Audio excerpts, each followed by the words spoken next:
এবং যেগুলো যেগুলো পেন্ডিং আছে, ফুলঝোরে একটা নিজশ্রী বলে প্রজেক্ট ছিল, যেখানে হাউজিং ডেভেলপমেন্টের প্রজেক্ট, সেটা ওইখান থেকে অ্যাকসেপ্টেন্স করে ডিপার্টমেন্টে পাঠানো হচ্ছে।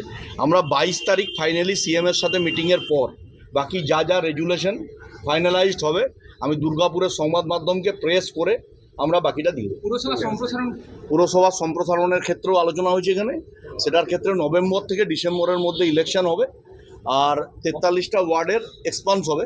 নতুন করে কোনো আপনার রুরাল এরিয়াকে, মানে আরবানের মধ্যেই এক্সপান্স হবে, রুরাল এরিয়ায় কোনো এক্সপান্স হচ্ছে না এই মুহূর্তে। 43টা ওয়ার্ড বাড়বে, বাট হচ্ছে কোনো রুরাল এরিয়া অ্যাড হবে, আরবান এরিয়ার মধ্যেই এক্সপান্স হবে। এটা বাকিটা 51 থেকে 55-র মধ্যে হতে পারে। এটা পুরোপুরি ডিএম সাহেব এবং হচ্ছে ডিপার্টমেন্টের উপর নির্ভর করেছে। এবং যা রেজুলেশন হয়েছে আমরা সবই বলেছি ডিপার্টমেন্টে পাঠাতে, মানে ক্যাবিনেট অ্যাপ্রুভাল আসুক।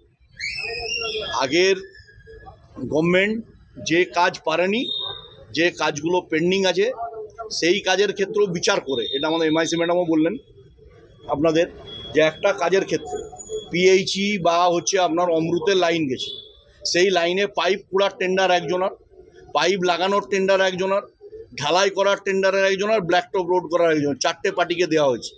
4বার দুর্নীতি করেছে এরা। আগে চেয়ারম্যান, তার আপনারা দেখেছেন যে নিজের হোটেল, সেই হোটেলের ক্ষেত্রে হচ্ছে ঠেক রেস্টুরেন্ট খুলে নিয়েছে নিজে নিজে। আচ্ছা, পিতিকার সামনে একটা বাস স্ট্যান্ড তৈরি হয়েছিল, আজকে আপনাদের একটা ভালো সুখবর দিই, যেটা আমার কাছে চ্যালেঞ্জ ছিল। পিতিকার সামনে যে বাস স্ট্যান্ডটা মন্ত্রী এবং হচ্ছে আগের চেয়ারম্যান মিলে বাস স্ট্যান্ডটা ভেঙে দিয়েছিলেন নিজের হোটেলের সৌন্দর্যায়নের জন্য, সেই হোটেলের টেন্ডার আজকে হয়ে গেছে।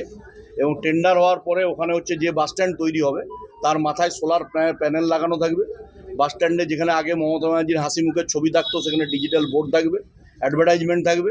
এবং গোটা বাস স্ট্যান্ডের মধ্যে থেকে যারা বাচ্চাদের বেবি সেন্টার করা থাকবে, যার মধ্যে হচ্ছে ন্যাপি চেঞ্জ করা যায়, মাতৃস্তন্য পান করানো যায়, সেগুলো হচ্ছে ব্যবস্থা থাকবে আলাদা করে।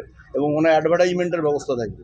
এবং প্রতিটা শহরের বাস স্ট্যান্ড যেখানে যেখানে মমতা ব্যানার্জির ছবি ছিল, যে মানুষ আসছে, পাহাড় আসছে, জঙ্গলমহল আসছে, এসব ভুলভাল ছবি বাতিল হবে, সেখানে হচ্ছে গভর্নমেন্টের অ্যাড থাকবে এবং হচ্ছে অ্যাডভার্টাইজমেন্ট নেওয়া হবে, সেখান থেকে রেভিনিউ জেনারেট হবে। এই এতগুলি প্রপোজাল আজকে হয়েছে।